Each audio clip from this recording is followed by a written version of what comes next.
요한복음 4장의 말씀을 보면 예수님께서 사마리아 수가성으로 들어가십니다. 그때 예수님께서는 우물물을 기르러 온 한 여인을 만나십니다. 이 여인의 삶은 인생의 허망함으로 가득 차 있었습니다. 평생의 외로움과 고독함에 시달리면서도 삶의 참된 기쁨과 소망을 구했지만 얻지를 못했습니다. 남자를 만나고 남자들을 의지하면 그 안에서 참된 행복을 찾을지 모른다고 여겼지만 아무것도 얻을 수 없었습니다. 예수님께서는 이 사마리아 여인의 모든 삶을 아셨습니다. 얼마나 삶의 공허함 속에 몸부림치는 것을 아셨습니다. 그리고 이 여인이 삶의 허망함을 넘어선 참된 평강과 안식을 얻는 것은 오직 은혜 받는 방법밖에 없다는 사실도 아셨습니다. 그리고 그 은혜 받는 길은 오직 진리이신 예수 그리스도를 만나게 될 때 그 안에서 이루어질 것이므로 예수님께서는 진리이신 예수님 자신을 이 여인에게 나타내 보여주셨습니다. 예수님과 대화하면서 이 사마리아 여인은 예수님을 선지자로 여겼습니다. 예수님께서 하시는 말씀은 일반인으로서는 할 수 없는 말씀이셨습니다.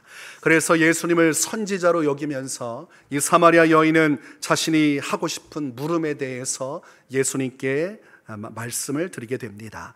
보면 19절과 20절 말씀을 보니까 여자가 이르되 주여 내가 보니 선지자로소이다.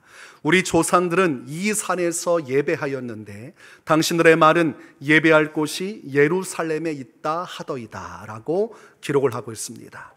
이는 오래도록 갈등을 겪었던 사마리아 사람들과 또 유대인 사이에 첨예한 신앙적 갈등에 대한 이야기를 말하고 있는 것입니다.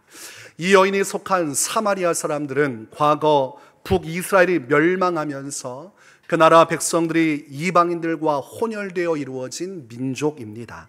아수르는 북이스라엘을 멸망시키고 나서 북이스라엘 백성들을 이주시키고 그래서 다른 이방 민족과 혼인케 함으로 혼혈이 되게 만들었습니다. 순수 혈통을 지니게 되면 언제라도 반역을 저지를 수 있기 때문에 여러 나라 사람들과 혼혈시킴으로 민족의 중심, 하나님에 대한 신앙, 그리고 민족의 하나된 마음을 말살하려고 한 것입니다. 그리고 그 뜻대로 결국 북이스라엘은 혼혈민족의 길로 가게 됩니다. 그러나 신명기의 말씀을 보면 하나님께서는 가나안 땅에 들어가기 이전 이스라엘 백성들에게 분명하게 경고하십니다. 결단코 이방 사람들과 혼인하지 말고 그들과 연결되지 말라고 말씀하셨습니다.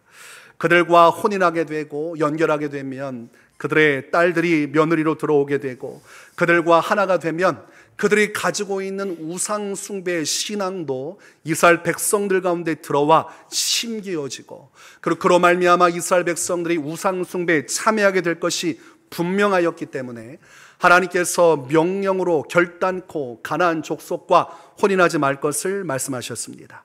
신명기 7장 3절과 4절에서 또 그들과 혼인하지도 말지니 내 딸을 그들의 아들에게 주지 말 것이요 그들의 딸도 내 며느리로 삼지 말 것은 그가 내 아들을 유혹하여 그가 여호와를 떠나고 다른 신들을 섬기게 하므로 여호와께서 너에게 진노하사 갑자기 너희를 멸하실 것임이니라고 말씀하고 있습니다. 우상 숭배는 하나님의 심판을 받게 되어 있습니다. 하나님의 백성이라도 이방 사람들에게 미혹되어서 같이 우상 숭배하면 같이 망하게 되어 있습니다. 그래서 하나님께서는 혼인 관계로 연결되면 안 된다고 원천 차단하도록 말씀하셨습니다. 남유다 왕국도 결국은 바벨론에 의해서 멸망하게 되고 그들은 그런 상황 속에서도 하나님 앞에 온전한 순수 혈통을 지켜냈습니다. 성경으로 보면 남유다 백성들도 포로 기간에 이방 사람들과 결혼하는 일들이 있었습니다. 이방 여인을 아내로 맞이하고 그 안에서 자식을 낳아 기르는 일들이 있었습니다.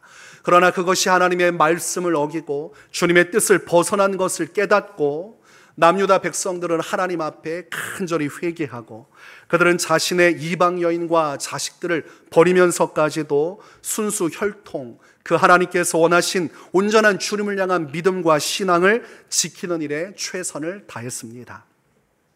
요한복음 4장에서 사마리아 여인은 이렇게 혼혈된 우리의 민족 사마리아 사람들은 이 산에서 예배를 하고 유대인들은 예루살렘 산에서 예배를 하고 있는데 도대체 어느 곳에서 예배하는 것을 하나님께서 받으시는지에 대한 질문을 던진 것입니다. 과거 남유다 백성들이 바벨론 포로 생활 속에서 고레스 왕의 칙령을 통해서 포로 생활하던 바벨론 땅에서 본국으로 돌아올 수 있는 기회가 열렸습니다. 이것은 하나님께서 예언하신 그 말씀을 성취하신 것이고 70년간의 포로 생활이 끝나고 하나님께서 본국으로 돌아가게 하신 것이고, 이때 바벨론에서 예루살렘으로 포로 귀환한 자들이 총독으로 임명된 수룹바벨을 중심으로 해서 바벨론에 의해 무너진 성전을 재건하는 역사를 행하게 됩니다. 이때 유대인들이 성전을 재건하려 할 때 사마리아 사람들이 나타나서 이 성전 재건에 동참하게 하여 달라고 요청을 하게 됩니다. 그러나 이때의 유다 백성들은 사마리아 사람들을 받아들이질 않습니다. 오직 우리가 이 성전 재건의 일을 행할 것이고 너희는 관여하지 말라고 말을 하게 됩니다. 이때 사마리아 사람들이 마음속에 분노를 갖죠. 우리도 하나님의 백성인데 왜 너희만 성전을 짓느냐? 그러면서 그들은 자신들만의 성전을 그리심산에 건축하게 됩니다. 이때가 BC 322년으로서 포로 귀환한 유대인들이 세운 예루살렘 성전과 사마리아 사람들이 세운 그리심 성전을 두고 200년간 엄청난 갈등이 계속 지속되게 됩니다. 그러므로 이때 사마리아 여인은 조상들이 이 그리심산에 세운 성전에서 예배를 하고 있는 것을 말하면서 꼭 예루살렘 성전에서만 예배해야 되는지를 예수님께 묻고 있는 것입니다. 여러분, 사마리아 사람들은 하나님을 경외한다고 말하고 성전 재건에 참여하기를 원했고, 그것이 안 되니까 그리심산에 성전을 건축했지만 그들의 신앙은 혼합주의적 신앙이었습니다. 쉽게 이야기하면 하나님만 섬긴 것이 아니라 하나님도 섬겼다는 것입니다. 여러 잡신 우상들도 하나님으로서 섬기고 여호와 하나님도 하나님으로 섬겼다는 것이죠. 그래서 유일하신 하나님에 대한 신앙이 아니라 여러 신들 가운데 여호와 하나님도 섬기기를 원했다는 것을 알 수가 있습니다. 열왕기하 17장 29절에서 33절 말씀에 이렇게 기록합니다. 그러나 각 민족이 각기 자기의 신상들을 만들어 사마리아 사람이 지은 여러 산당들에 두되 각 민족이 자기들이 거주한 성읍에서 그렇게 하여 바벨론 사람들은 숫꽃 분옷을 만들었고 굿 사람들은 네르가를 만들었고 하맛 사람들은 아시마를 만들고 아와 사람들은 니파스와 다르닥을 만들었고 스발와임 사람들은 그 자녀를 불살라 그들의 신 아드람 멜렉과 아남 멜렉에게 드렸으며 그들이 또 여호와를 경외하여 자기 중에서 사람을 산당의 제사장으로 택하여 그 산당들에서 자기를 위하여 제사를 드리게 하니라. 이와 같이 그들이 여호와도 경외하고 또한 어디서부터 옮겨왔든지 그 민족의 풍속대로 자기의 신들도 섬겼더라라고 기록하고 있습니다. 그러므로 사마리아 사람들은 자신들이 섬기고 싶은 신들을 만들어서 섬겼고 그러면서도 하나님도 섬겼다는 것이죠. 이것이 사마리아 사람들의 신앙과 유대인들의 신앙의 엄청난 차이점이었습니다. 예수님께서는 본문 21절에서 이렇게 말씀을 하십니다. 예수께서 이르시되 여자여 내 말을 믿으라. 이 산에서도 말고 예루살렘에서도 말고 너희가 아버지께 예배할 때가 이르리라 말씀하셨습니다. 예수님께서는 그리심산도 아니고 예루살렘 그 장소도 아니라 정말로 하나님께 예배하는 날이 이르게 될 것을 말씀하셨습니다. 너희가 아버지께 예배할 때가 이르리라 라는 말씀에서 이 너희는 사마리아 여인을 포함한 사마리아 사람 전체이면서도 모든 이방인들을 아우르는 말씀입니다. 이것은 예수 그리스도의 속죄하심을 통하여서 모든 이방인들도 회개하고 죄사함 받아서 하나님의 의롭다함을 통해 자녀가 되고 하나님께 온전히 예배하는 날이 이룰 것을 예수님께서 말씀하신 것입니다.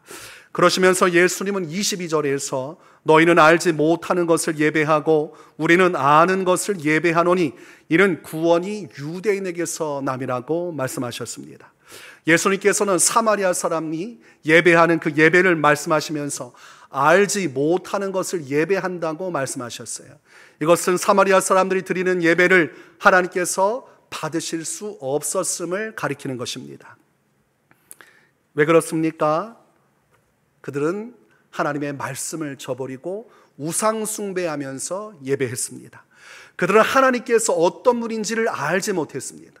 하나님이 어떤 분인지를 알고 그분의 말씀을 따라 살아가면서 예배해야 그 예배가 하나님께서 받으시는 예배인데, 이들은 하나님이 누구신지 알고 싶어 하지도 않고 그분이 원하시는 뜻도 관심 없었습니다. 그저 하나님을 섬기고 싶었을 뿐이에요.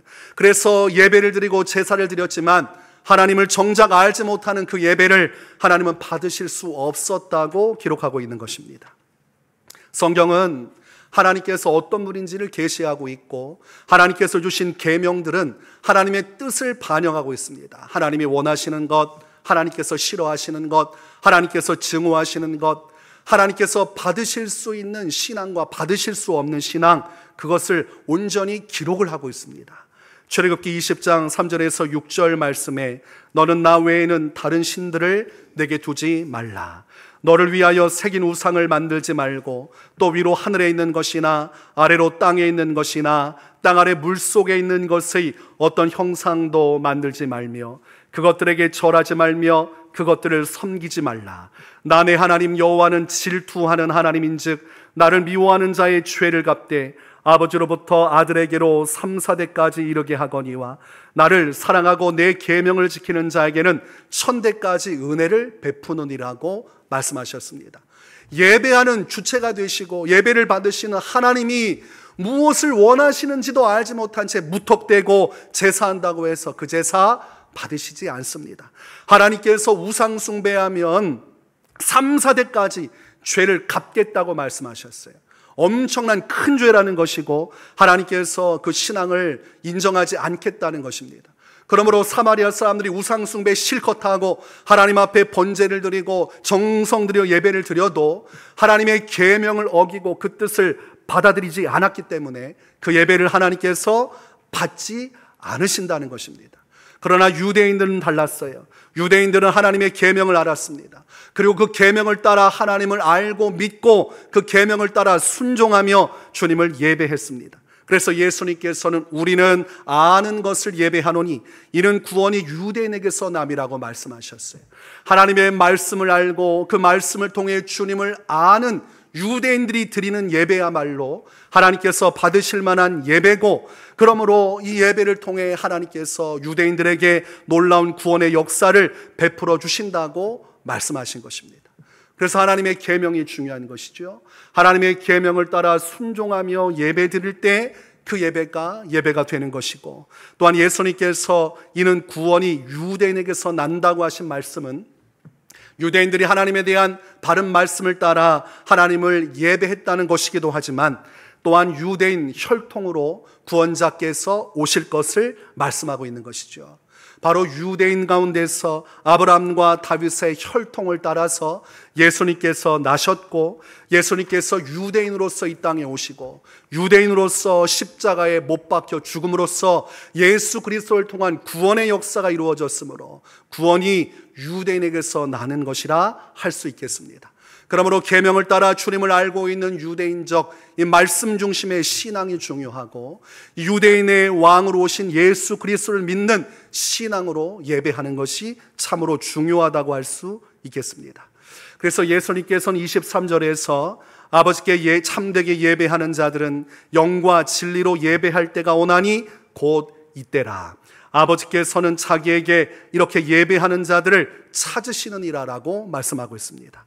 예수님께서는 참되게 예배하는 자들은 영과 진리로 예배하는 자들이라고 말씀하셨어요.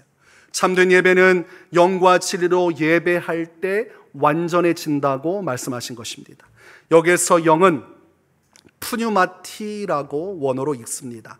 이것을 성령을 나타낸다고 해석을 할 수 있습니다. 성령과 진리로 예배해야 된다, 이렇게 말씀하셨어요. 진리는 원어로 알레테이아라고 해서 하나님에 대한 명백하고 뚜렷한 지식을 가리키는 것입니다. 그러므로 이 진리는 하나님의 말씀을 나타내는 것입니다. 하나님의 계시된 말씀, 하나님의 기록된 말씀, 그 말씀으로 예배해야 된다는 거죠. 이 말씀을 따라 하나님이 누구신지를 알고 그 하나님을 대상으로 예배할 때, 그분의 말씀에 순종하며 그 말씀을 따라 예배할 때 그 예배가 참된 예배가 된다는 것입니다. 또한 이 진리에는 말씀이란 핵심적인 것이 담겨져 있고, 또한 요한복음 14장 6절 말씀을 보면 내가 곧 길이요 진리요 생명이니 나로 말미암지 않고는 아버지께로 올 자가 없느니라고 말씀하셨어요. 예수님은 자신을 누구라고 말씀하셨습니까? 진리라고 말씀하셨습니다. 오늘 영과 진리로 예배해야 된다고 말씀하셨어요. 그것은 기록된 하나님의 말씀을 따라 주님을 알고 주님을 깨달아 그 말씀에 순종하며 드리는 예배여야 하고, 이 예배의 주인은 예수 그리스도가 되셔야 한다는 것입니다. 그러므로 예수님을 믿는 믿음을 따라서 하나님의 말씀에 순종하며 드려지는 예배, 그 예배가 하나님께서 기뻐하시는 예배라고 할 수가 있겠습니다. 그래서 여러분, 오늘날 우리가 이 예배에 대해서 중심을 가지고 신앙생활을 해야 됩니다. 참된 예배자가 되어야 하고, 참된 예배자는 영과 진리로 예배하는 거예요. 하나님의 기록된 말씀 안에서 주님을 섬기고 이 말씀 안에 계신 하나님을 예배할 때, 우리가 아는 하나님, 말씀을 통해 경험한 하나님을 예배할 때, 그리고 하나님께서 보내신 진리가 되신 말씀이 되시는 예수 그리스도를 믿는 믿음으로 예배할 때, 그 예배 가운데 예수 그리스도를 증언하시는 성령께서 함께 하시고, 그러면 그 안에서 영과 진리로 예배할 때 그 예배를 하나님께서 받으시고, 그렇게 예배하는 자들이 참된 예배자라고 할 수가 있는 것입니다. 여러분, 성령은 예수 그리스도의 진리의 말씀 위에 역사하시고, 그 말씀을 따라 역사하시고, 그 말씀을 따라 예수 그리스도를 증거하십니다. 하나님 아버지와 아들 예수 그리스도 성령의 역사가 온전히 하나이신 것처럼 예배 가운데도 하나님께서 주신 말씀, 그리고 이 땅에 육신으로 오신 말씀 예수 그리스도, 또 그 안에서 역사하시는 성령의 역사가 온전히 나타나는 예배 공동체, 그곳에 하나님의 구원과 생명의 역사가 이루어지는 것입니다. 그래서 하나님께서 성령을 통해 역사하시고, 성령은 예배하는 교회 공동체 안에 역사하시는 것이죠. 하나님의 말씀을 붙들고 예수 그리스도를 붙들고 있는 교회 공동체 안에 성령께서 역사하시고 그 안에서 하나님의 일을 이루어 가시는 것입니다. 여러분, 오순절 마가다락방에 성령께서 어디에 임하셨습니까?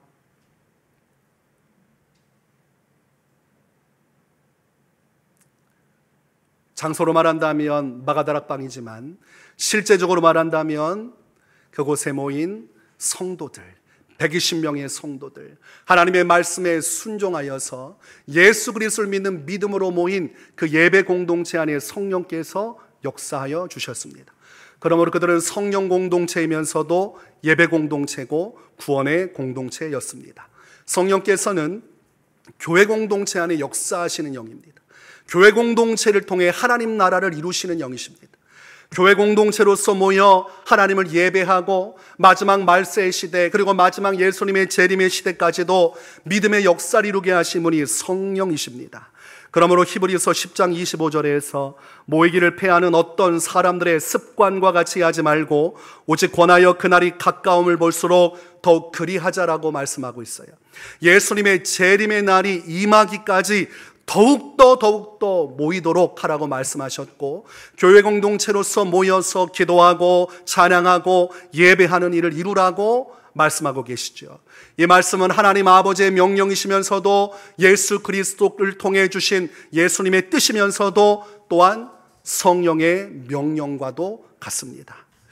이것은 성령의 음성이라는 거죠. 모이기를 패하지 말라, 각 지체가 함께 모여 한 몸을 이루고 예수 그리스도를 머리 삼아 함께 예배하며 함께 신앙의 여정을 하나님 앞에 이루며 나아가야 된다고 말씀하신 것입니다. 개인적으로 주님 앞에 나아가는 것은 경건 생활이라 할 수 있어요. 교회 공동체의 연합된 예배와 분리되는 것입니다. 예배가 첫 번째고 그 다음이 경건의 삶이에요. 성도들이 각 지체가 다 함께 모여 한 몸을 이루고 함께 모여 예배하는 이 예배가 첫 번째가 되어야 되고, 한 몸이 되어 함께 예배한 이후에 각자의 주어진 사명의 자리에서 하나님을 섬기며 나아가는 것은 개인 경건의 삶입니다. 이 개인 경건의 삶이 예배 공동체의 신앙을 와해시켜서는 안 됩니다. 이 두 가지는 함께 가는 것이고, 순서를 정하면 공동체 예배, 성령께서 한 몸을 이루고 함께하게 하신 공동체 예배가 첫 번째고, 그리고 그 다음이 개인적으로 주님 앞에 나아가 신앙의 중심을 가지고 주님을 섬기는 것입니다.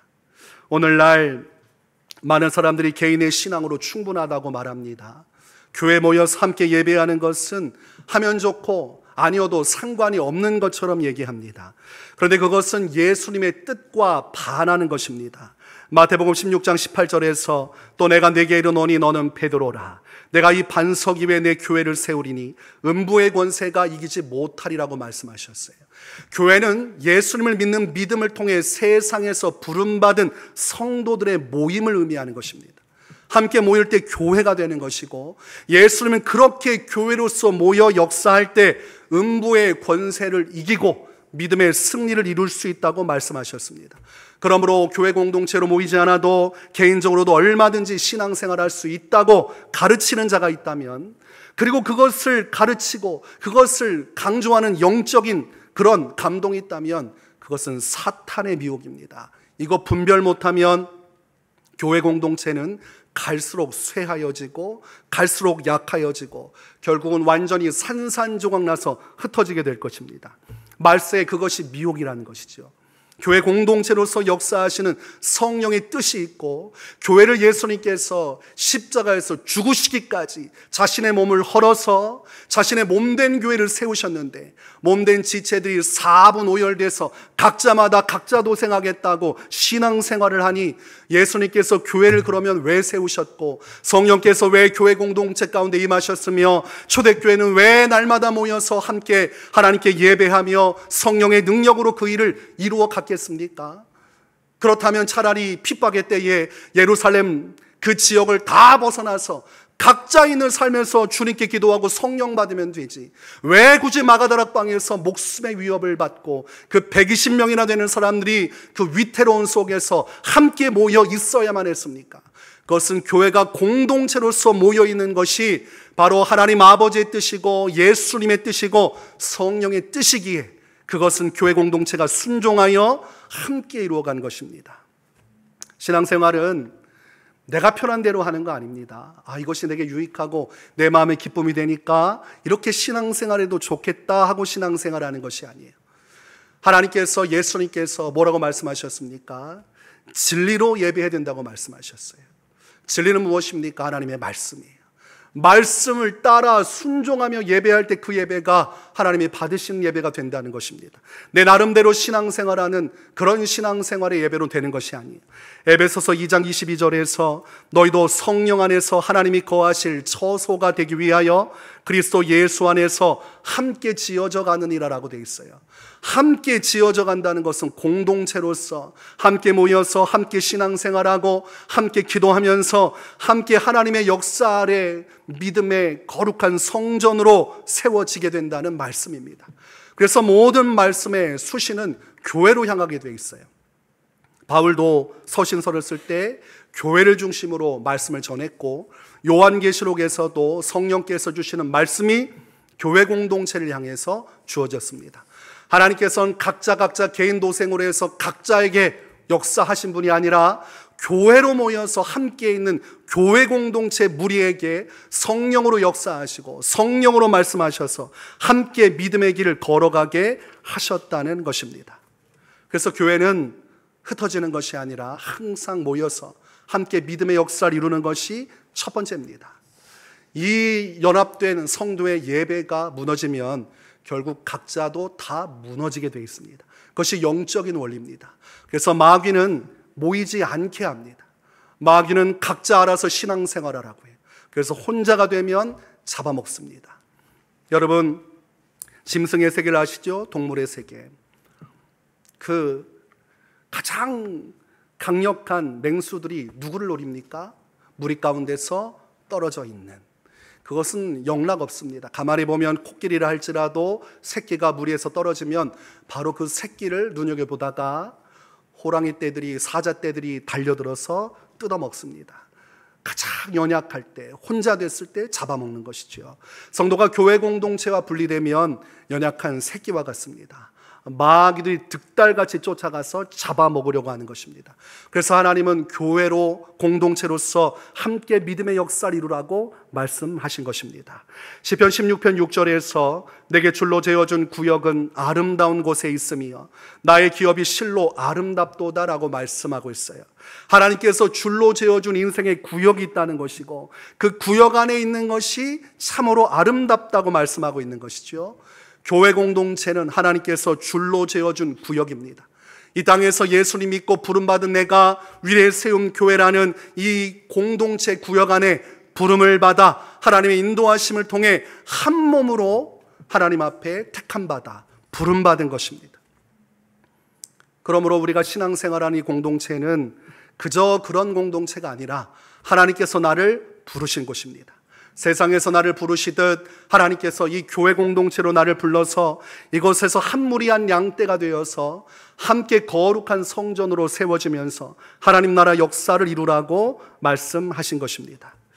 여러분, 살기 위해서 무엇이 중요합니까? 먹는 것 참 중요하죠. 밥 먹는 것 참 중요합니다.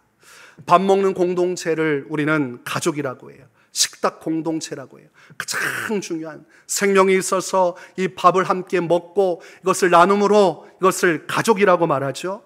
오늘날 가족들이 붕괴되고 깨어집니다. 그 중심에는 함께 모여 식사를 나누고 교제하면서 연합하는 일들이 무너지게 되므로 결국은 그렇게 각자 도생하고 각자 살다 보면 이 관계가 소홀해지고 결국은 엉뚱한 길로 가정이 사분오열되는 일들이 있습니다. 밥은 어디서 누구와 먹는 것이 가장 좋습니까? 가족이랑 같이 먹어야죠. 같이 먹으면서 서로 간에 이야기도 나누고 또 어려운 일도 나누고 그러면서 정을 나눠야 되는데 이 아내하고 그리고 자식들하고 먹어야 되는데 밖에 나가가지고 엉뚱한 여자하고 계속 삼시세끼 먹으면 그거 되겠습니까? 가정이 온전히 되겠어요? 외식한다고 해서 엉뚱한 사람들하고 실컷 먹어놓고 가족하고는 밥 한 끼 제대로 먹지 않는다면 온전한 가족이 될 수가 없고 그런 가정은 절대로 평안할 수도 없고 미래를 기대할 수도 없어요. 한 자리에 모여 함께 식사하고 그 안에서 사랑을 나누는 것. 그래서 사철의 봄바람 지난주 찬양했지만 함께 모여 가족들이 먹고 마시면서 주님의 은혜를 기뻐하는 것이 이곳이 낙원이라고 말할 정도로 그게 참 중요한 것이죠. 그러므로 우리가 위례세움 공동체로 부름받았다면 우리는 어디에서 예배를 해야 됩니까? 우리 위례세움 교회 공동체와 함께 예배해야죠. 영적인 밥을 먹고 하나님의 성령의 은혜를 누리고 영적 차원의 은혜를 함께 나눔으로 비로소 온전히 연합하여서 성령 안에서 하나님의 나라 역사를 이룰 수 있는 것입니다. 여러분, 예루살렘 교회는 예루살렘 교회의 성도들이 모여서 예배했고 안디옥 교회는 안디옥 교회의 성도 안에 모여서 예배했습니다. 내가 부름받은 곳에서 나와 한 몸을 이룬 성도들이 모여 예배할 때 그 안에서 성령의 역사 속에 하나님의 나라가 온전히 이루어지는 것입니다. 예루살렘 교회 성도들은 성전에서도 모였고 가정에서도 모였어요. 모임 장소가 중요한 것이 아니라 함께 모여 예배한다는 것이 중요했다는 사실입니다. 로마 시대 핍박이 거세지자 교회 공동체는 함께 모여 예배하기 위해서 지하 무덤까지 내려갔습니다. 굳이 지하 무덤까지 내려갈 필요가 있습니까? 각자 하나님 앞에 기도하면서 말씀 읽으면서 개인 신앙생활하면 되지 않습니까? 그러나 분명히 말했지만 경건생활과 교회 공동체의 예배는 다른 것입니다. 성령께서 불러 모으신 교회 공동체의 모임은 어떠한 경우에도 생략될 수가 없어요. 그래서 지하 무덤까지 들어가서 공동체를 이루고 예배했습니다. 그것을 카타콤 교회, 카타콤 예배라고 기록하고 있는 것이죠. 하나님의 선하신 그 말씀의 뜻을 따라서 함께 모여 그 지하 무덤에서까지 예수 그리스도 한 분만을 바라보고 예배할 때 그곳에 성령께서 임하셨고 그 핍박과 환난 속에서도 교회 공동체는 성령의 은혜 안에서 오직 예수 그리스도, 오직 하나님의 말씀을 따라 자신들의 신앙을 지켰다는 것을 알 수가 있습니다. 이들이 지하에서 살아가면서 신앙생활을 했어요. 그래서 카타콤 벽화를 살펴보면 그들의 흔적을 볼 수가 있는데, 그때 이 카타콤 벽화에 물고기 형상의 그림들이 자주 보였습니다. 이 물고기를 그리스어로 익투스라고 읽습니다. 그리고 이 익투스라는 단어는 예수 그리스도를 나타내는 단어라 할 수 있겠습니다. 예수 그리스도, 하나님의 아들, 구원자, 이 단어의 첫머리를 조합해서 단어를 만든 것이 익투스입니다. 그러므로 이 익투스라는 단어는 예수님에 대한 고백을 그 철자 첫머리를 들어 만든 것이고, 그러므로 물고기를 그렸다는 것은 그 안에 예수 그리스도에 대한 신앙을 상징적으로 담아놓은 것입니다.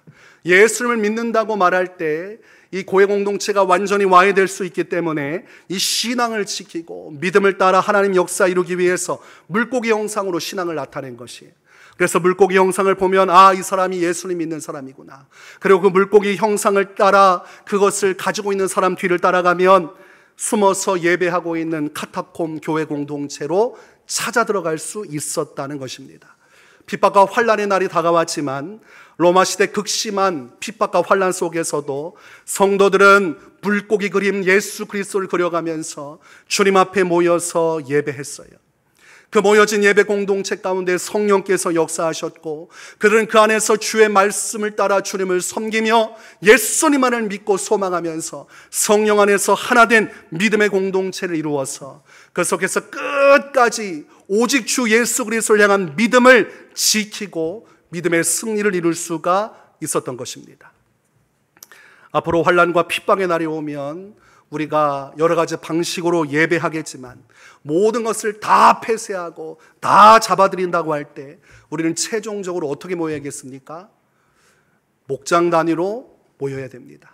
목장 단위로 흩어져서 그곳에서 작은 교회 공동체를 이루어서 그 속에서 예배하면서 그 안에서 영적인 일을 계속해서 이어나가야 돼요. 그래서 여러분, 목장 모임이 현재는 말씀을 나누고 기도하는 정도의 공동체지만 여러분들이 마음속에 아셔야 됩니다. 전혀 우리가 이제 다 함께 모일 수 없는 적극적이고 그리고 엄청난 환난이 날이 오면 우리는 쪼개져서라도 그 안에서 공동체적 중심을 가지고 함께 모여 믿음의 역사를 이루어 나가야 한다는 것입니다.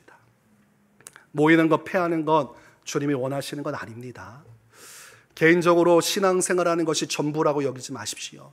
그러면 초대교회가 생겨질 필요도 없고 초대교회가 그 믿음을 따라서 함께 모일 이유도 없습니다. 얼마나 많은 핍박이 거셌습니까?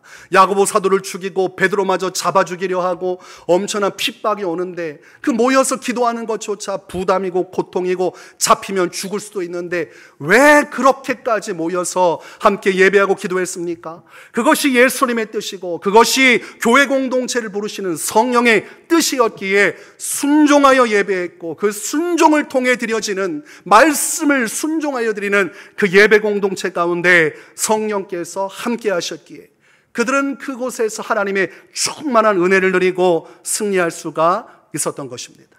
그러므로 교회는 모여야 됩니다. 모여야 돼요. 아멘이십니까? 더욱더 모여야 됩니다. 개별적으로 신앙생활 하시면 안 돼요. 첫 번째가 공동체 예배. 함께 모여 한 성령 안에서 한 몸을 이루고 주의 말씀에 복종하여 주의 뜻을 이루고 이 안에서 우리 주님의 나라 역사를 이룰 때 그것이 바로 참된 공동체고 참된 예배자가 되는 것입니다. 우리를 이곳에 모이게 하신 분이 성령이시고 우리가 모여서 예배하는 그곳에 주의 영광이 임하는 것입니다. 우리 모이기를 패하는 그런 생각은 다 버리셔요. 목회자가 모이라고 할 때 굳이 날 더운데 왜 모여야 하나? 각자 그냥 신앙생활하면 되지. 그때 어떤 생각이 들면 어떻게 하셔야 돼요? 그런 생각이 들면 어떻게 하셔야 돼요? 사탄아 물러가라. 우리는 한 몸이고 우리는 각 지체로서 예수님 안에서 부름받았기에 주의 명령을 따라 함께 모여 예배하며 주의 진리의 말씀 안에서 예수님 붙들고 성령으로 예배하는 우리는 예배하는 공동체고 나는 참된 예배자다. 나사렛 예수 그리스도의 명하니 사탄아 물러가라. 모이지 않아도 된다고 말하는 목회자가 있으면 똑같습니다. 미혹하는 사탄아 물러가라. 여러분, 목회자라고 해서 그 설교가 기교가 있고 아무리 현란하다고 해서 공동체의 모임을 파괴하는 설교를 하면 그 사람의 설교는 전체를 다 닫아버려야 됩니다. 그 사람은 말씀 중심의 사람이 아닙니다. 환난의 때가 오면 엉뚱한 소리를 하게 될 것입니다. 그때 혼란스럽지만 이미 늦었어요. 공동체가 말씀 안에서 준비되어져 핍박과 환난을 우리가 승리하는 것이지, 그냥 유야무야 신앙생활하다가 핍박과 환난이 오면 그냥 전체가 다 도산하게 돼 있어요.